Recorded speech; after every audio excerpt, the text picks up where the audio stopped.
Barack Obama as the next president of the United States. And Barack Obama is running to restore that fair shot for every American. Those of us who are concerned about the fiscal cliff, and I think Jerry mentioned that what brought him to this issue in the first place was our debt and deficit.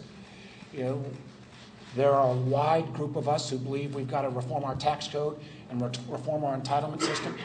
But if you dig into the numbers, you can't cut and tax your way alone out of this challenge around the debt.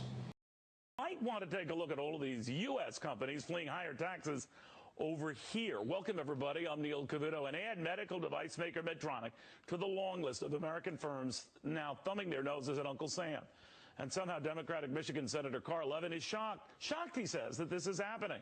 No offense, Senator, but the taxes you and your pals in Washington keep piling on are the reason why this is happening. Like I said, Medtronic is just the latest. I suspect it won't be the last. From Liberty Global to Chiquita Brands, more American companies are doing a beeline right out of here. A top corporate tax rate of 35% and a top individual rate of nearly 40% will do that. Companies get frugal, and yes, companies get crafty. Consider the fact that Medtronic is willing to shell out 45 billion smackers for rival Covidien, not just because it likes Covidien, but it really likes where Covidien is based, in Ireland, where the corporate tax rate is closer to 12.5%. Now, you can do the math as well as I, and you can better understand the deal and why Medtronic might want to call Ireland its corporate home, and why drug giant Pfizer was willing to pay $120 billion to acquire UK-based AstraZeneca. The deal is off, but Pfizer's quest for a lower tax haven is not. Just like Walgreens under enormous pressure to reincorporate in Switzerland once its merger with British-based drug chain Alliance Boots is complete next year. Now, politicians cry foul, but all of this is perfectly legal and I think perfectly understandable. Patriotism is one thing. Going out of business, well, that's quite another.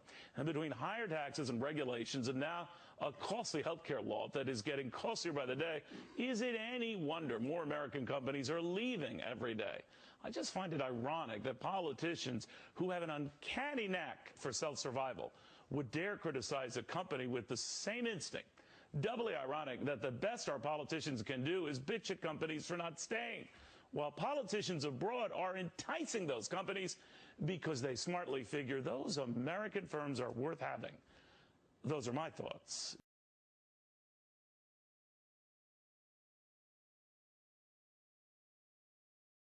Funny.